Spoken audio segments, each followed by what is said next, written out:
As was the case with yesterday's title, this isn't horror in the conventional sense, but it's still more terrifying than most genre films.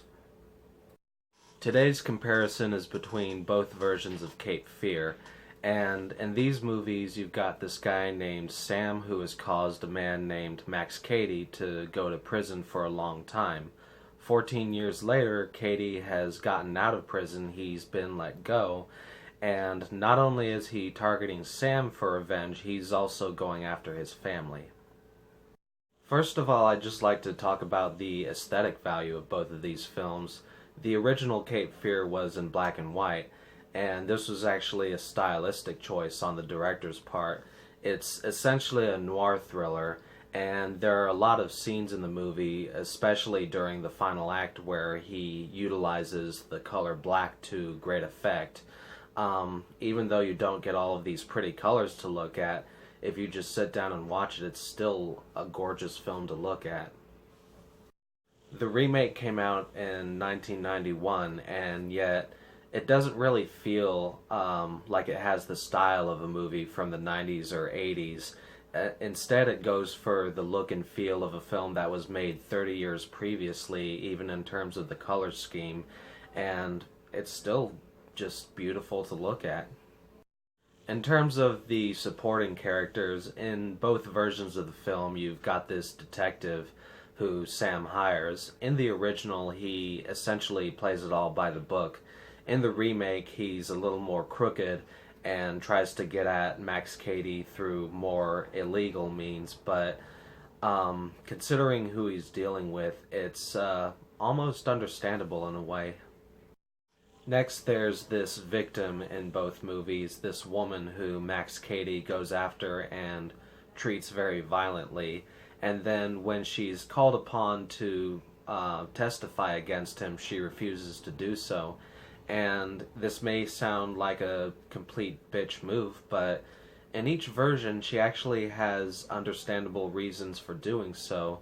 The most drastic change that her character goes through, of course, is that in the original, she doesn't know Sam at all. In the remake, she actually has some personal history with him.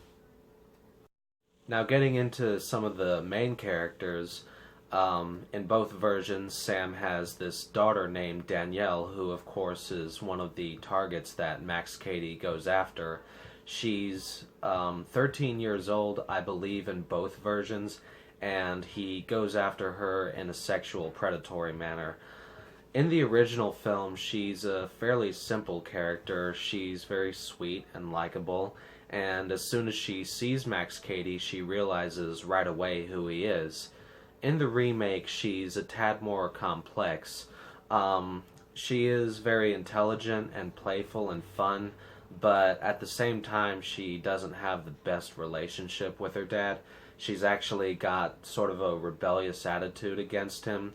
And once she meets Max Cady for the first time, she doesn't quite know who he is or what he's capable of, which makes it a lot scarier. And then she actually ends up flirting with him, and it's not a very comfortable scene to watch. Next, Sam has this wife in both movies named Leigh.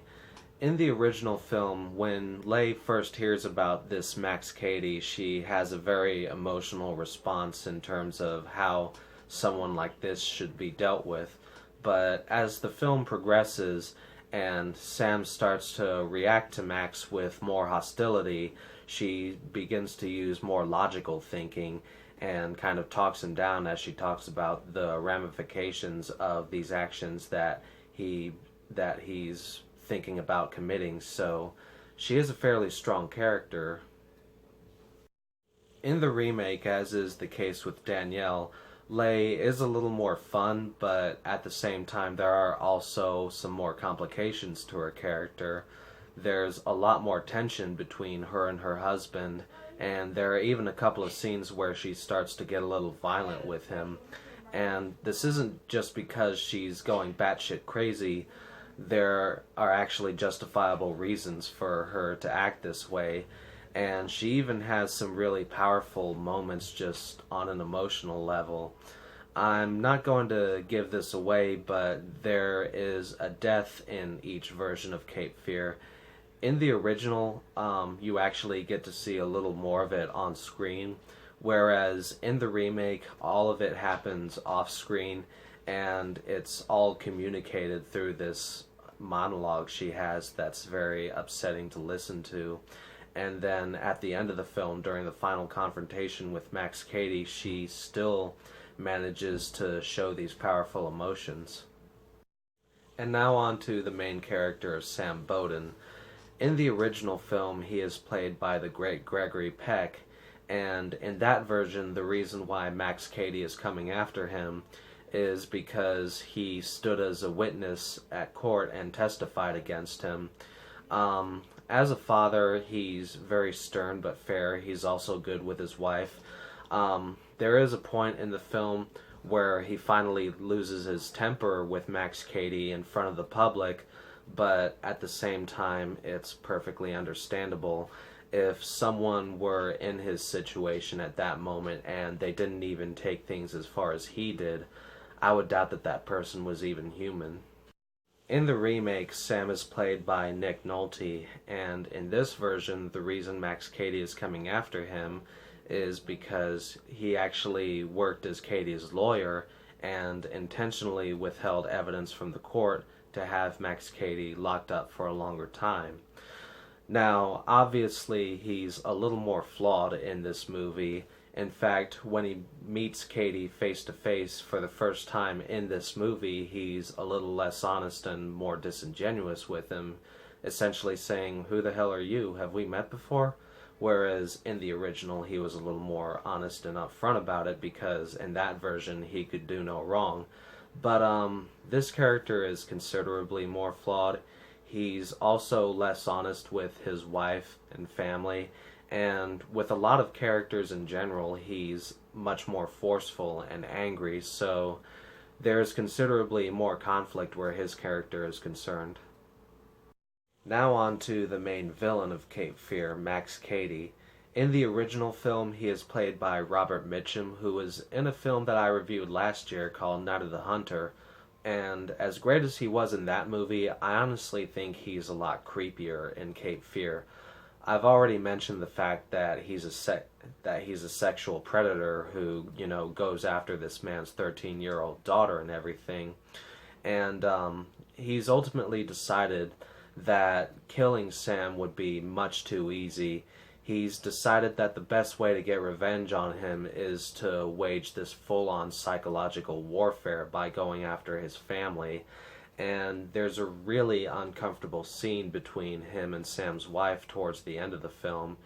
You really do not want this guy anywhere near you. In the remake, Max Cady is played by Robert De Niro, and for one thing, since this is a newer movie, they were able to show more on-screen violence with his character, and he is more physically imposing. But for another thing, he's much more mentally insane in this film when it comes to his personality, and he especially shows this during the final act of the film. He just shows that he has gone far out of his mind. They even work in this religious angle with his character. He's got all of these crazy tattoos on his body that he got while he was in prison, each one telling a different story about his character.